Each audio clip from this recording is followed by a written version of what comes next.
समर सिंह और सेल्फी राज का एक गाना रिलीज हुआ था दोस्तों 3 दिसंबर को। और यह गाना अब सुपर हिट हो रहा है और सभी किसी के मोबाइल में बज रहा है।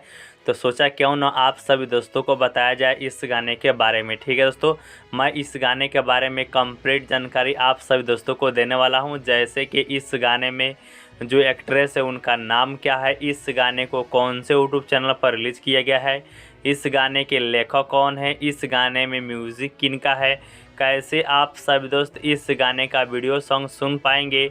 A to Z सभी जानकारी आप सभी दोस्तों को इसी वीडियो के माध्यम से मिल जाएगा। अगर आप सभी दोस्त भी भोजपुरी के फ़ैन हैं तो वीडियो को लाइक कर चैनल को सब्सक्राइब कर लीजिएगा, क्योंकि हम लोग छोटे यूट्यूबर हैं लेकिन 100% करेक्ट जानकारी आप सभी दोस्तों के लिए लेकर आते हैं। तो आइए जानते हैं इस गाने के बारे में कंप्लीट जानकारी।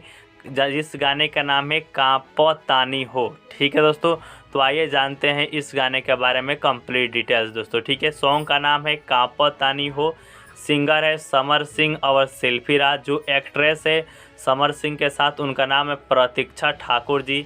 लायरी से गोलू यादव जी का। म्यूज़िक इनका है दोस्तों, तो म्यूज़िक है उत्सव गांधी जी का। ठीक है, वहीं इस गाने को डायरेक्टर कौन है, तो इस गाने का डायरेक्टर है गोल्डी जायसवाल जी दोस्तों। ठीक है, ये रहा इस गाने के बारे में जानकारी। अब बात कर लेते हैं, अगर आप सभी दोस्तों को इस गाने को सुनना है तो कौन से यूट्यूब चैनल पर जाना होगा। ठीक है, तो आइए जानते हैं। इस गाने को दोस्तों Samar Singh official YouTube channel पर रिलीज़ किया गया है, यहाँ से भी आप सुन पाएंगे। नहीं तो इस गाने का लिंक मैं अपने वीडियो के डिस्क्रिप्शन बॉक्स में डाल दिया हूँ, तो आप लिंक पर क्लिक कर इस गाने को सुन सकते हैं। ठीक है दोस्तों, मिलते हैं नेक्स्ट वीडियो में।